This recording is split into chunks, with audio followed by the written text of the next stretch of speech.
जी students, आज का lecture बड़ा इंटरेस्टिंग होने वाला है क्योंकि इसमें हम आज डिस्कस करने वाले हैं प्रॉपर्टीज़ ऑफ रियल नंबर्स। तो ये असल में एक्सरसाइज 1.2 है। तो मैंने जो इस बार लेक्चर बनाया है वो थोड़ा डिफरेंट तरीके से बनाया है। वो किस तरह के, मैं साथ साथ आपको प्रॉपर्टी बताऊंगा और क्वेश्चन में वो कहाँ पर एक्सरसाइज में क्वेश्चन मौजूद है वो हम साथ साथ सॉल्व करते जाएंगे ताकि आपको आसानी से पता चल जाए हमारा क्वेश्चन क्या है। तो आइए पहली प्रॉपर्टी की बात करते हैं। पहली प्रॉपर्टी है हमारी closure property with respect to addition. अब इसमें क्या होता है, if we take any two numbers जो कि रियल नंबर्स हों, then the sum of those real numbers will also be a real number. यानी अगर हम कोई से दो रियल नंबर्स लें तो उनका सम करें तो सम भी रियल नंबर ही होगा। आपकी जो एक्सरसाइज 1.2 है, इसके जो पहले क्वेश्चन है उसका फोर्थ पार्ट हमारे पास है 14 प्लस 20। ये 14 भी रियल नंबर है, 20 भी रियल नंबर है। जब दोनों को ऐड करेंगे तो ये हमारे पास आ जाएगा 34 भी एक रियल नंबर ही है। ये थी closure property with respect. One property हम सॉल्व कर चुके हैं। सेकंड प्रॉपर्टी की बात करते हैं, वो भी होगी closure property with respect to multiplication. हमने पहले एडिशन के पॉइंट ऑफ व्यू से पढ़ी थी, अब हम मल्टीप्लिकेशन के पॉइंट ऑफ व्यू से पढ़ेंगे। तो आइए प्रॉपर्टी देखते हैं क्या होता है। इसमें कहता है जी, जिस तरह हमने पिछले में कहा था, if we take any two real numbers then the sum of those real number will also be a real number.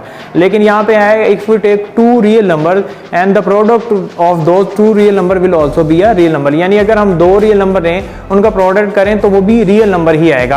आपकी बुक में 1.2 में जो एक्सरसाइज है उसका जो क्वेश्चन नंबर 5 है वो भी इसी से ही बिलोंग करता है। यानी square root 5 multiply square root 5 will belong to real number. तो ये था जी हमारा closure property with respect to multiplication. तीसरी प्रॉपर्टी है associative property with respect to multiplication. Associative में जैसे इसका नाम जाहिर कर रहा है कि कोई से टू रियल नंबर्स के साथ एक नंबर असिस्ट करेगा, एसोसिएट करेगा इनको, तो वो नंबर होगा, लेट्स सपोज अगर हमारे पास पहले दो नंबर्स हैं real number A and B, then the third one will be C. तीसरा जो होगा वो सी होगा। तो आपकी बुक में जो 1.2 एक्सरसाइज का जो क्वेश्चन नंबर 9 है वो यही है। अगर आप गौर करें तो वो क्या है जी, 12 प्लस 8 अगर हम देखें क्वेश्चन में तो वो है जी 19 प्लस 12। कोई भी एग्जांपल ले लें, 19 प्लस 12 प्लस 8 और फिर क्या है जी 19 प्लस 12 प्लस 8। तो ये एसोसिएटिव प्रॉपर्टी है एडिशन। अब बारी है associative property with respect to multiplication. अब इसमें क्या करेंगे हम जिस तरह हमने एडिशन वाली प्रॉपर्टी में किया था कि तीन हमारे पास नंबर होते हैं रियल नंबर ए बी और सी, हम उनको ऐड करते हैं। यहाँ पे हमने क्या करना है कि इनको मल्टीप्लाई करना है। जैसे कि लेट्स सपोज अब इसकी क्योंकि बुक में क्वेश्चन नहीं है 1.2 एक्सरसाइज में, तो मैं अपने से को बता देता हूँ 3 × 4 मल्टीप्लाई 5। ये डॉट का मतलब मल्टीप्लाई भी लिख सकते हैं आप, इनटू अगर हम यहाँ पे 5 लिख दें। इसी तरह 3 4 एंड मल्टीप्लाई बाय 5। अगर आप ब्रैकेट लगाते हैं तो भी उसका मतलब मल्टीप्लाई है जी। एडिटिव आइडेंटिटी हमारी जो प्रॉपर्टी हमारी बहुत इजी मैं आपके तरीके से बता देता हूँ। जैसे कि इसका नाम आपको जाहिर कर रहा है कि ये आइडेंटिटी है, या वैसे उर्दू में इसका नाम ज़ाती आंसर होता है, लेकिन हम इसको मैं एक आइडेंटिटी के पॉइंट ऑफ व्यू से समझाता हूँ। अगर हम इसको शनाख्त के पॉइंट ऑफ व्यू से ले लें तो कहता है if there is a real number A, then अगर आप उसको एक यूनिक नंबर ए के साथ ऐड करेंगे तो उसकी आइडेंटिटी चेंज नहीं होगी, उसकी शनाख्त चेंज नहीं होगी, वही रहेगा, वो नंबर अपनी शनाख्त चेंज नहीं करता। लेट्स सपोज हमारे पास एक है जी 2 + 0, अगर हम 2 में 0 ऐड करें तो वो 2 ही रहता है। तो ये क्या है जी, 0 के साथ अगर किसी को ऐड करेंगे या 0 में कोई नंबर ऐड करें तो उसकी आइडेंटिटी चेंज नहीं होती। आपकी बुक का पहला ही पार्ट जो है वो असल में क्या है, एडिटिव आइडेंटिटी का क्वेश्चन है। अब 0 इसमें ऐड हुआ तो 11 ही रहा, तो इसका मतलब है कि ये मल्टीप्लिकेटिव आइडेंटिटी क्या है। मल्टीप्लिकेटिव आइडेंटिटी में एक कोई भी अगर हमारे पास रियल नंबर ए है तो उसका जो है वो एक रियल नंबर एग्जिस्ट करता है मल्टीप्लिकेटिव आइडेंटिटी का, वो है 1, जो जिससे अगर जिस तरह हमने पिछले में पढ़ा था कि अगर हम 0 ऐड करें तो उसकी आइडेंटिटी चेंज नहीं होती, इसी तरह अगर हम 1 के साथ किसी नंबर को भी मल्टीप्लाई करेंगे तो उसकी आइडेंटिटी चेंज नहीं होगी।